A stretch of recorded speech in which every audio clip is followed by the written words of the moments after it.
Good morning everyone. आज हम लोग देख रहे हैं 14 और 15 जून का द हिंदू। तो फर्स्ट न्यूज़ क्या है?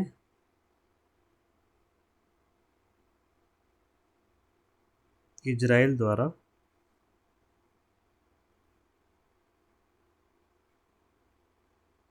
ईरान पर हमला कर दिया गया है।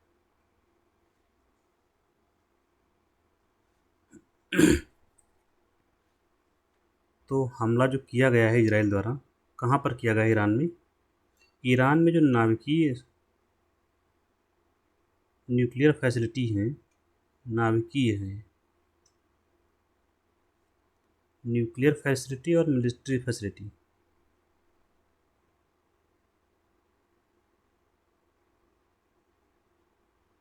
एंड जो सैन्य संस्थान या स्थान है जहाँ पर ये सेना के लोकेशंस हैं और नाभिक जो न्यूक्लियर रिएक्टर या उनके जुड़े हुए जो संस्थान हैं वहाँ पर हमला किया गया है। तो ये जो हमला हुआ है मिसाइलों से, एयरक्राफ्ट से, उससे हम पे क्या प्रभाव पड़ेगा भारत पर? तो ये भारत के लिए चिंता का विषय है। हमला तो ईरान पर हुआ है, लेकिन चिंता किसके लिए? भारत के लिए चिंता का विषय है। इसके कई रीजन हैं। कैसे? तो भारत का जो इंटरेस्ट है, भारत के जो ईरान में कई चीज़ें हैं। जैसे ईरान में हमने चबाहार बंदरगाह का विकास कर रहा है भारत। ये चबाहार बंदरगाह बहुत ही आवश्यक है किसके लिए? International north south transport corridor के लिए।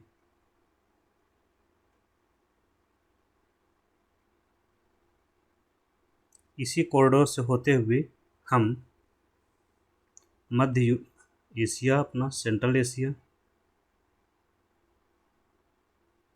रूस एंड यूरोप तक जा सकते हैं। मतलब वहाँ पर हम परिवहन, अपनी जो वस्तुएं हैं कुल मिला के उनको वस्तुएं भेज सकते हैं और वहाँ से मंगा सकते हैं। एक शब्द में कहें तो व्यापार कर सकते हैं। ठीक। दूसरा, हमारा भारत का जो सबसे बड़ा कंसर्न हो यहाँ से, वो है ऑयल क्राइसिस को लेकर के। भारत को जो तेल आपूर्ति होती है,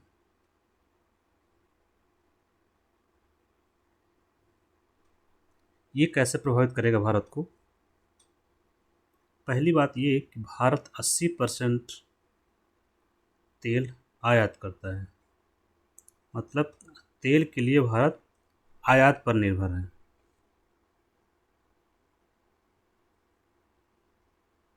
अपनी ज़रूरत का 80% हम आयात करते हैं, केवल 20% का उत्पादन हम अपने देश में करते हैं। ठीक है। और जब आप किसी चीज़ को आयात करते हैं तो आयात करने के बदले हमें पैसा का भुगतान करना पड़ता है, जिसको बोलते हैं बिल पेमेंट, या कुछ भी कहिए, पैसे देने होते हैं। तो हमें भुगतान करना पड़ता है।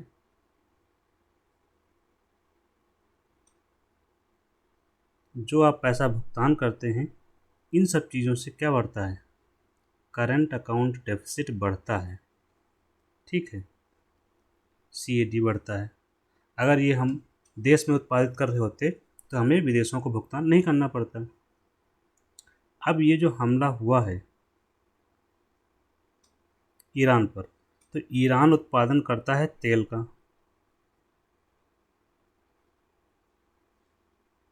क्या उत्पादन करता है? तेल।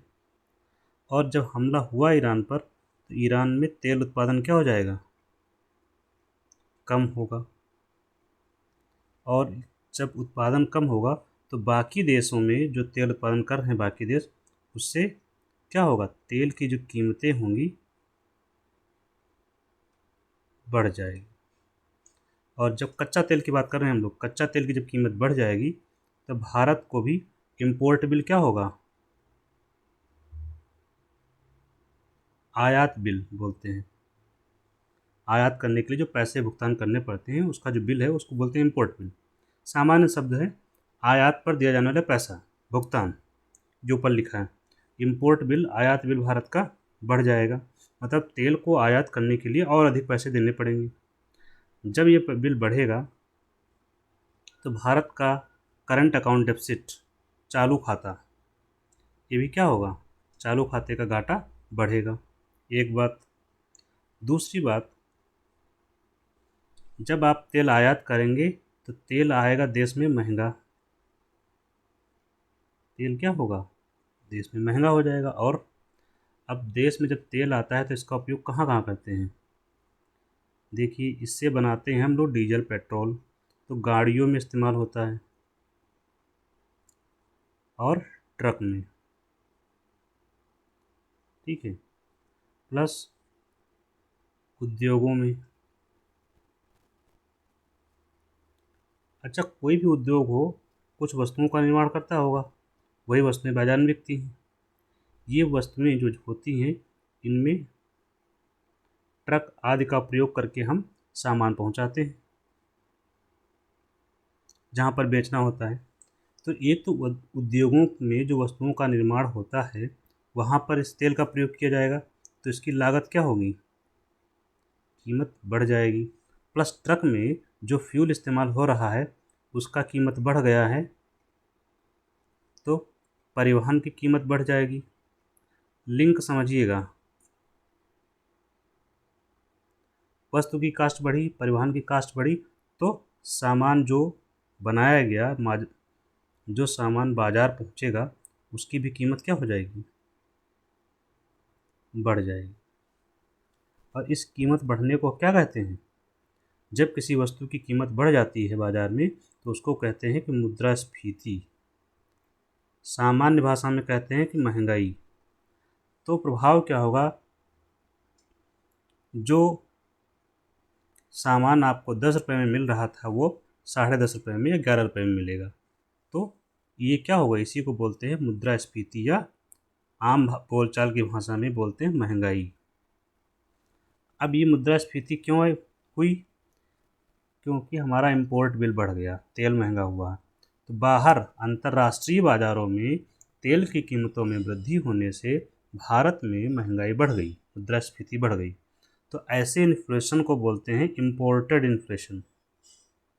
कौन सी इन्फ्लेशन, इम्पोर्टेड, क्योंकि हमने बाहर से जो तेल मंगाया था उससे हुआ है, इम्पोर्ट की वजह से हुआ है, ना कि घरेलू कारणों से।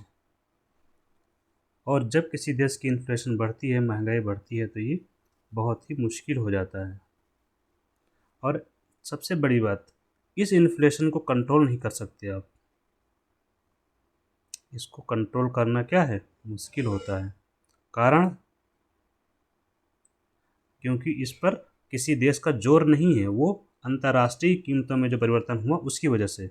इसका विकल्प सिर्फ और सिर्फ एक ही है, एक ही विकल्प है इसका।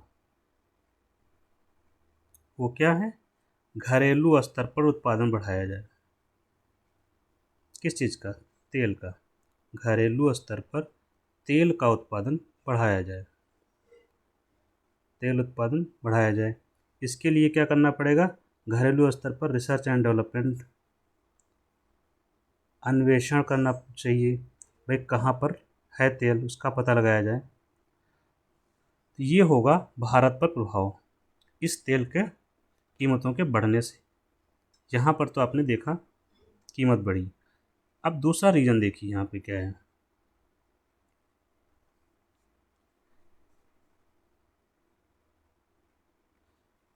आपको ये हो गया मैप,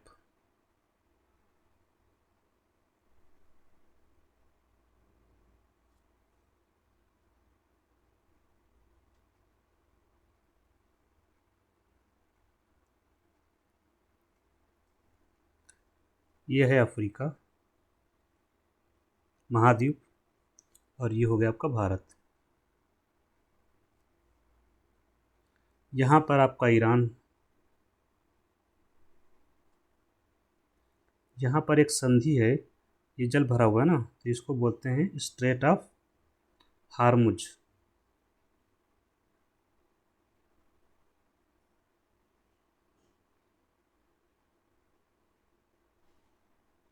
हार्मुज ऐसे लिख लीजिए, या हार्मुज जल संधि।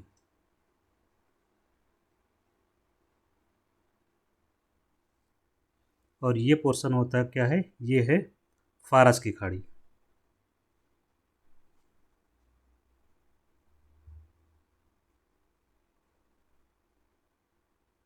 ठीक है, यहाँ पर जो संधि है उसको बोलते हैं बाब अल मांडेब। इन सब की ज़रूरत पड़ने वाली है, इसलिए मैं समझा रहा हूँ भी। यहाँ पर यमन है, ये यमन देश है, ठीक। और ये ऐसे जाएगा, यहाँ पर आपको है ये स्वेज कैनाल है, और ये जो है ये है भूमध्य सागर।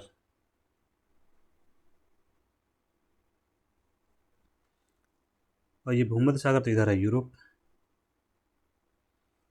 अब बात समझिए पूरी। ये ईरान है, यहाँ पर ईरान पर हुआ है हमला। तो जब ईरान पर हमला हुआ तो ये क्या कर देगा, यहाँ पर जो संधि है ये बहुत एक पतला सा रास्ता है, यहाँ पर ये सिक्योरिटी टाइट कर देगा। जो जहाज़ जा रहे हैं, शिपमेंट जहाज़ों पर जो लदा सामान होता है, तो जो यहाँ से गुजरने ही नहीं देगा ईरान, तो क्या होगा, मार्केट में सप्लाई कम हो जाएगी। कौन से शिपमेंट यहाँ से गुजरेंगे, देखिए ये पूरा है सऊदी अरब, यहीं पर है, यहीं पर यूएई है, यहीं पर कुवैत है। क्या कौन कौन से देश हैं वहाँ पर, एक तो आपका सऊदी अरब का तेल वहीं से गुजरेगा, तेल है, सामान है, प्लस संयुक्त अरब अमीरात वहीं पर है, इराक है वहीं पर, और वहीं पर है कुवैत। इन देशों से, ईरान से तो तेल हम आयात कम ही करते हैं, इन देशों से हम तेल आयात करते हैं, सऊदी अरब, यूएई, इराक और कुवैत से क्या करते हैं, तेल का आयात करते हैं। और जब शिपमेंट वहाँ रोक लेगा, ईरान जाने नहीं देगा, या उस पर जांच करेगा जो भी है, तो उससे क्या होगी, सप्लाई कम हो जाएगी। और सप्लाई अगर कम होगी किसी भी चीज़ की, तो कीमतें क्या होती हैं, अंतर्राष्ट्रीय बाज़ारों में कीमतें बढ़ जाएंगी तेल की। फिर वही प्रभाव भारत पर दिखेगा जो हमने अभी ऊपर चर्चा की। भारत नहीं, पूरा विश्व प्रभावित होगा इससे। दूसरा देखिए, हम सामान मंगवाते हैं, जैसे हमारा जो यूरोप से संबंध है, तो सामान भूमध्य सागर से होते हुए, स्वेज नहर से होते हुए, ये है आपका लाल सागर, रेड सी, इससे होते हुए अरब सागर में आता है, और अरब सागर से भारत आता है।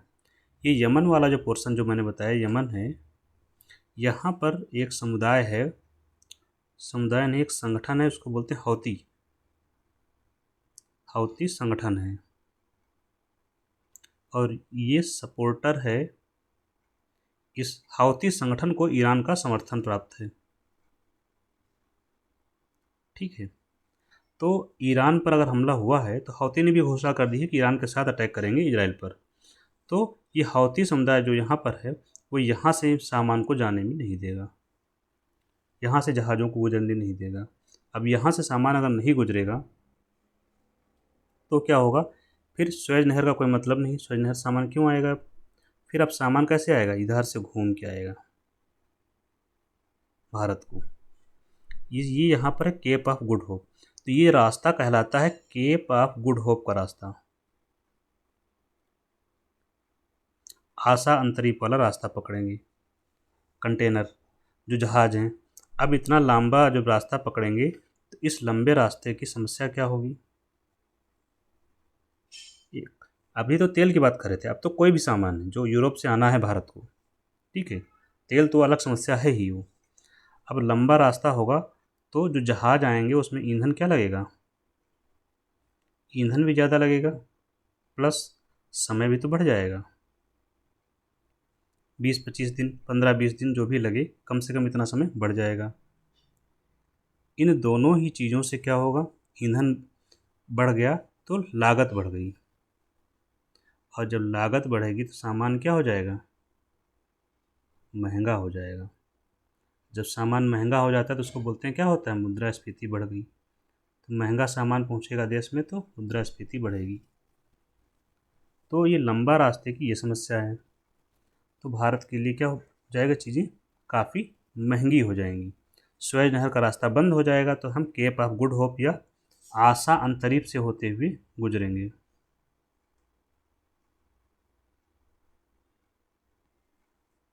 हमारे जहाज गुजरेंगे या जो हम सामान मंगाएंगे, तो इससे भी ये समस्या उत्पन्न होगी। और यहाँ से समय काफ़ी लग जाता है, तो जो हमने चर्चा कर ही दिया। तो ये सारे भारत पर प्रभाव पड़ने वाले हैं जो इजराइल ने हमला किया है ईरान पर। ठीक है, तो ये पूरा कॉन्सिक्वेंशियल इफेक्ट है। सुएज नहर के बारे में आप पढ़ लेंगे थोड़ा सा, आपको बेहतर रहेगा। आप लोग दो चीज़ें यहाँ जानकारी हासिल करेंगे। बाब अल मंडेब किन देशों के बीच में स्थित है? एक, हारमुज जल संधि किन के बीच में है? दो, सुएज नहर किनको किनको जोड़ती है? तीन। दो चार बातें आप पता कर लेंगे क्योंकि एनालिसिस मैंने समझा दिया है आपको। नेक्स्ट चलते हैं। वर्ल्ड टेस्ट चैंपियनशिप आपने देखा होगा।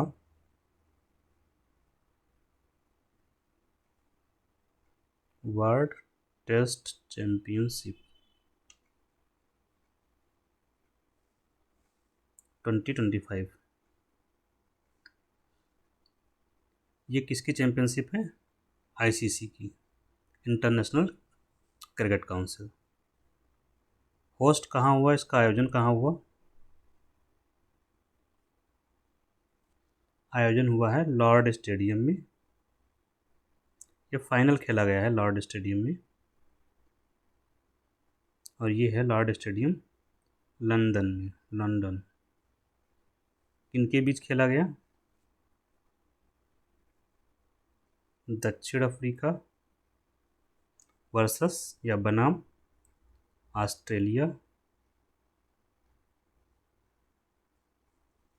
और इसका विनर कौन रहा? दक्षिण अफ्रीका। तो ये टेस्ट चैंपियनशिप किसने जीती? साउथ अफ्रीका ने जीत ली है। ठीक है,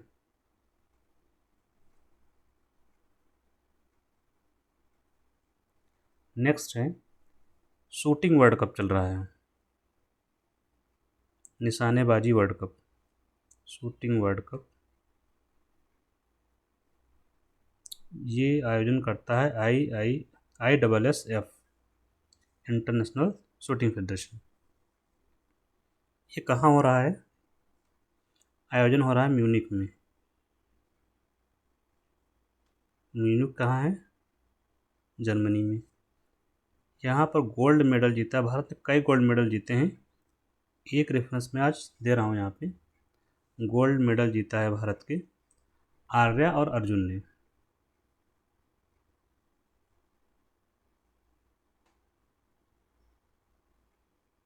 किसमें? एयर राइफल में। ठीक, नेक्स्ट है जो फ्रीक्वेंट FAQ में आता है क्वेश्चन, उसमें एग्जाम 4 मिशन आया हुआ है, थोड़ा सा डिटेल में है, तो कुछ बातें आज हम और चर्चा कर लेंगे। AXIOM exam 4 mission. ठीक, ये मिशन क्या है ये आप लोगों को होप सो पता होगा, फिर भी ये मिशन हम इंटरनेशनल स्पेस स्टेशन पर 4 एस्ट्रोनॉट्स को, अंतरिक्ष यात्रियों को भेजना है। इसको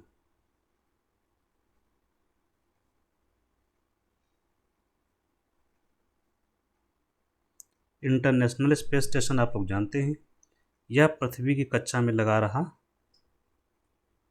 चक्कर है। ये पृथ्वी की कक्षा में चक्कर लगा रहा है।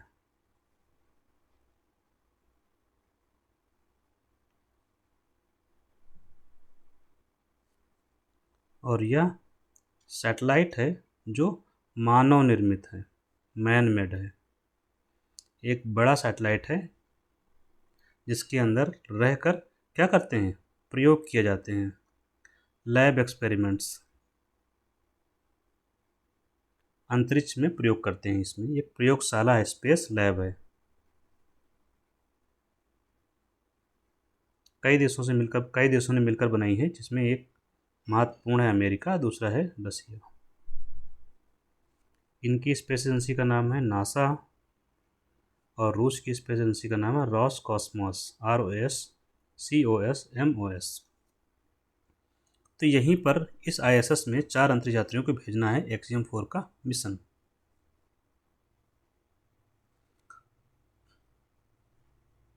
कौन सी कंपनी है? तो उस कंपनी का नाम ही है एक्जियम स्पेस।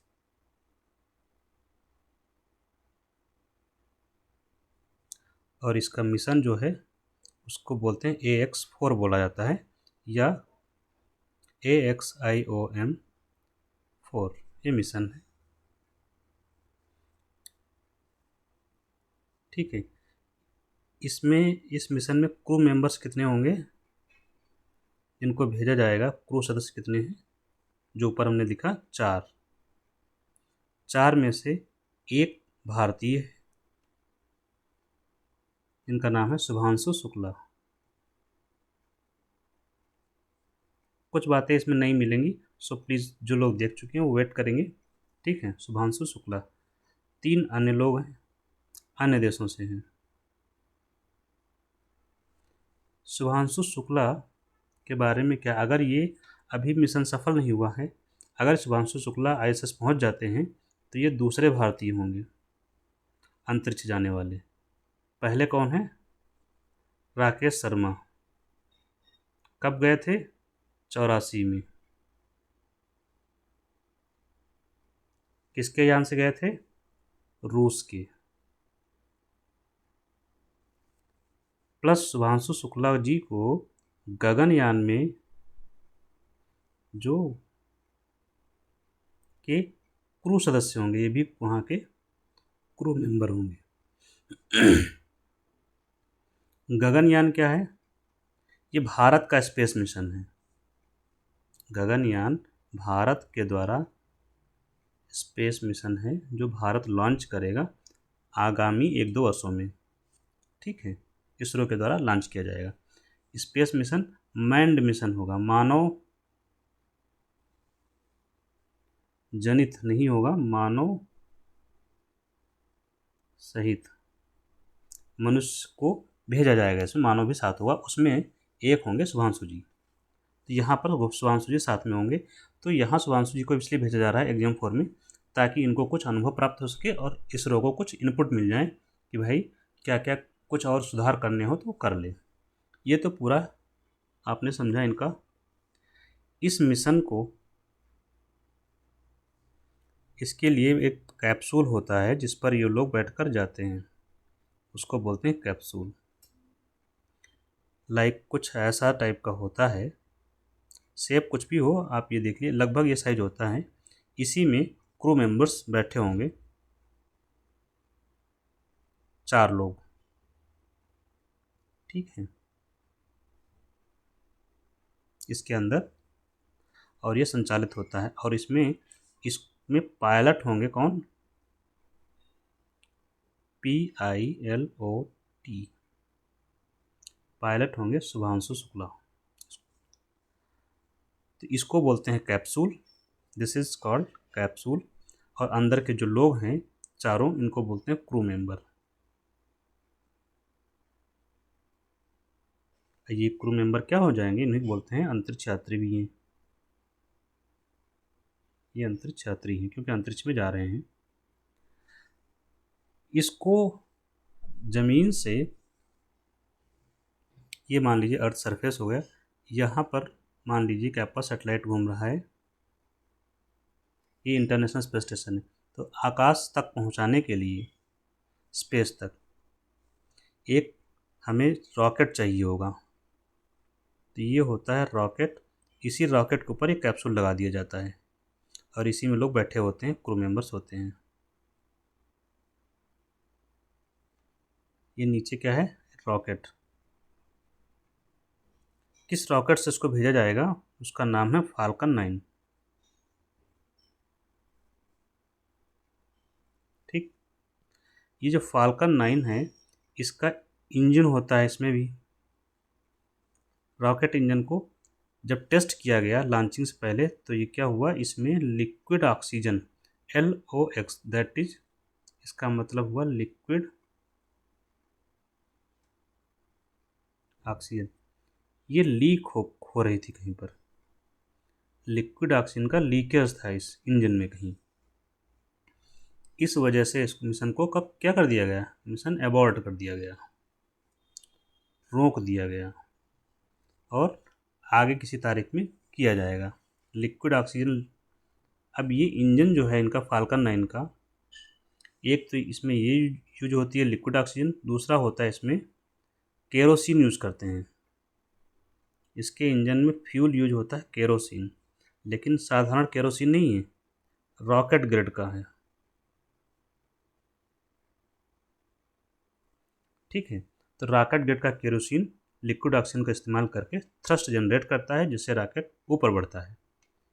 ठीक, लिक्विड ऑक्सीजन, आप लोग ऑक्सीजन देखते हैं, हम लोग भी ऑक्सीजन सांस लेते हैं, लेकिन जो हम लोग सांस लेते हैं ये होती है गैसियस फॉर्म में, ये गैस है। इसी को गैस को लिक्विड में अगर बदलना हो तो अगर लिक्विड में बदलना है तो एक्सट्रीम लो टेम्परेचर करना पड़ेगा, एक्सट्रीमली लो टेम्परेचर, बहुत ही निम्न तापमान पर ये क्या हो जाती है, लिक्विड स्टेट में हो जाती है। और जब एक्सट्रीम लो टेम्परेचर पर लिक्विड में आती है तो उसको बोलते हैं क्रायोजेनिक टेम्परेचर। कौन सा टेम्परेचर, क्रायोजेनेटिक नहीं होगा, क्रायोजेनिक।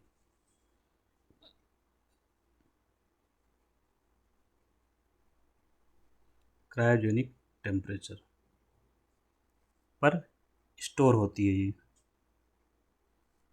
और जब तापमान, मान लीजिए क्रायोजेनिक बहुत निम्न तापमान है और तापमान अगर बढ़ने लगा तो ये क्या हो जाती है, ये गैस में तब्दील हो जाती है, और गैस में तब्दील हो जाती है तो यहाँ पर यूज़ होना बहुत मुश्किल हो जाता है, यूज़ नहीं कर पाते हैं, तो इंजन चलेगा नहीं, तो आगे कैसे होगा। तो ये पूरा इसका एपिसोड था फाल्कन का। ठीक, यहाँ पर जो लॉन्चिंग की जाएगी, अच्छा जब लॉन्च करते हैं, कभी कभी आपने सुना होगा लॉन्चिंग विंडो नहीं है इसमें, शब्द सामान्य है, आपको जो बस थोड़ा सा ध्यान रखना है बस। लॉन्चिंग विंडो क्या होता है, कुछ नहीं, एक समय जो उपयुक्त समय हो, समझ, लॉन्चिंग विंडो इन नथिंग, एक उपयुक्त समय, लॉन्च करने का उपयुक्त समय, जो कई चीज़ों पर निर्भर करता है, जैसे वेदर, मौसम कंडीशन ठीक नहीं है, वर्षा होने लगी, तेज़ हवाएं चल रही हैं, तो ऐसे में लॉन्च नहीं करेंगे। प्लस जैसे इंटरनेशनल स्पेस स्टेशन जो है उसकी पृथ्वी से दूरी कितनी है इस समय, अगर नज़दीक होगा तो क्या होगा, ऊर्जा हमें जो फ्यूल लगेगा रॉकेट में, फ्यूल कम लगेगा, ईंधन कम लगेगा, समय भी कम लगेगा और यात्री जल्दी पहुंच जाएंगे। ये इसी को बोलते हैं लॉन्चिंग विंडो कैसा है। तो हालांकि ये पृथ्वी के नज़दीक है तो लॉन्चिंग विंडो ये उपयुक्त समय समय पर आता रहता है, बहुत जल्दी आ जाता है। कभी कभी क्या होता है, जो कैप्सूल हमने अभी बनाया ऊपर, ये जाता है तो ऊपर क्या डॉक हो जाता है, जैसे कि इंटरनेशनल स्पेस स्टेशन मान लीजिए इस आकार का है,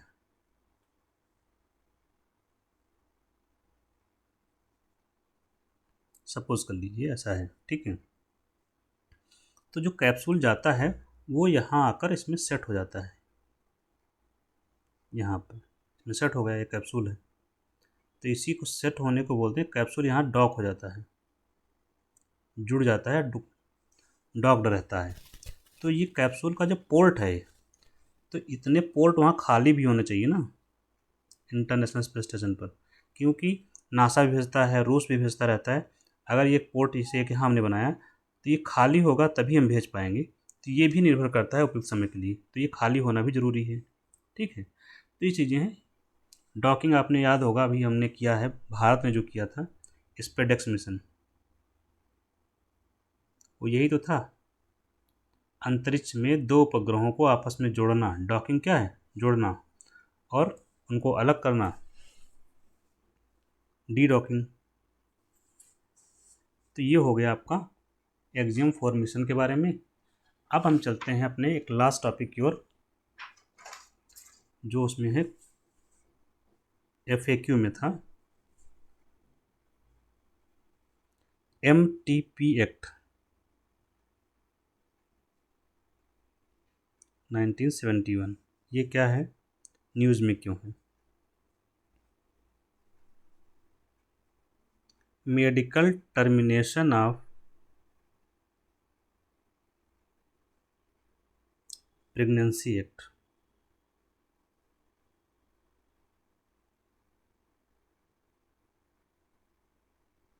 टर्मिनेशन मतलब होता है ख़त्म करना,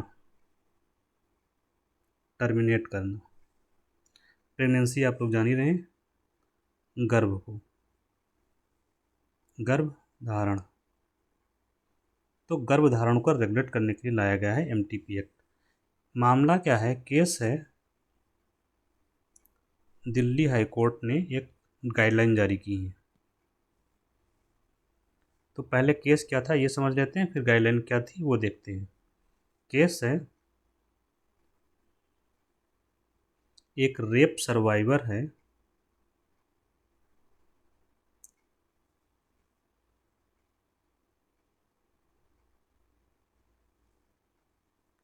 मतलब रेप पीड़िता, ठीक है, एक रेप पीड़िता थी। इसकी जांच के लिए एम्स भेजा गया इनको, पुलिस, एम्स भेजा गया, पुलिस ले गई थी इनको एम्स में जांच के लिए। एम्स ने मना कर दिया, ठीक है। जब मना किया इन्होंने कि हम नहीं जांच करेंगे, कारण आइडेंटिटी को लेकर के, पहचान नहीं है, तो मामला रेफर किया गया CWC को, चाइल्ड वेलफेयर कमेटी को। इसने कहा कि ठीक है, इनकी जांच की जाए, अल्ट्रासाउंड के लिए कहा कि इनका अल्ट्रासाउंड किया जाए और रिपोर्ट सबमिट कीजिए। बावजूद इसके मना कर दिया एम्स ने। और कारण क्या बताया कि इनका जो गर्भ है वो हो गया है 24 हफ्ते, 24 वीक, और कुछ दिन भी हो गया, 2 या 3 दिन। और जो MTP एक्ट है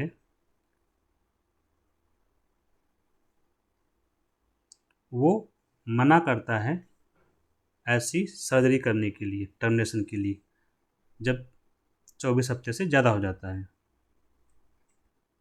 24 हफ्ते 2 दिन बताया था शायद, 2 या 4 दिन था, जो भी है। अब जब इससे ज़्यादा हो जाता है तो इसके लिए कोर्ट का आदेश चाहिए होता है, तो इसी आधार पर इन्होंने मना कर दिया। इसके बाद कोर्ट ने आदेश दिया,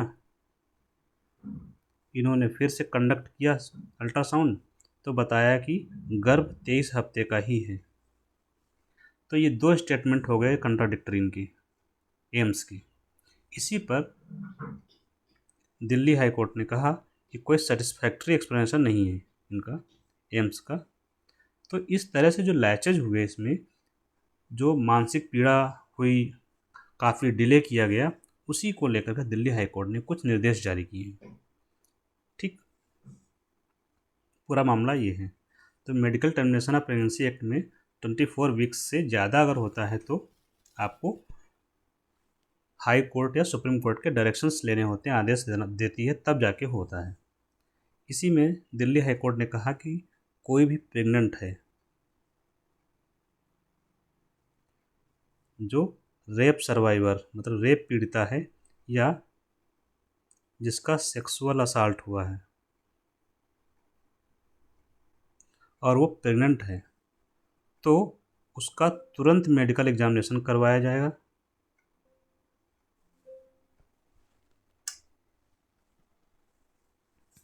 तुरंत क्या करवाएंगे, मेडिकल जांच होगी बिना डिले के, बिना देरी के। जो हॉस्पिटल होगा वह मेडिकल जांच करेगा बिना किसी देरी की। और अगर मेडिकल जो प्रेगनेंसी है 24 हफ्ते से ज़्यादा है, 24 वीक से ज़्यादा है तो हॉस्पिटल एक मेडिकल बोर्ड बनाएगा। क्या बनाएगा? Medical board. इसमें 2 या 3 डॉक्टर होते हैं। मेडिकल बोर्ड बनाएगा और मेडिकल बोर्ड जांच करेगा, कंप्रेहेंसिव जांच करके अपनी रिपोर्ट सबमिट करेगा, स्टेटस रिपोर्ट सबमिट करेगा। और जैसे ही ये चीज़ चाइल्ड वेलफेयर कमेटी को प्राप्त होगी, ये सूचना देगा दिल्ली हाई कोर्ट को। दिल्ली हाई कोर्ट में एक लीगल सर्विस कमेटी होती है, उसको सूचना देगा। और लीगल सर्विस कमेटी क्या करेगी? हाई कोर्ट को अप्रोच करेगी अगर ज़रूरत है तो, और हाई कोर्ट ताकि आदेश पारित कर सके, जो भी उपयुक्त आदेश हो। यहाँ पर अभी स्टेटस रिपोर्ट केवल सबमिट करेगा, टर्मिनेशन नहीं करना है इसको, मतलब गर्भ को ख़त्म नहीं करना है। इससे क्या होगा कि तुरंत रिपोर्ट मिल जाएगी हाई कोर्ट को और वो आदेश जारी कर सकता है आसानी से। तो ये प्रोसीजर तय किया है जो रेप सर्वाइवर, विशेष रूप से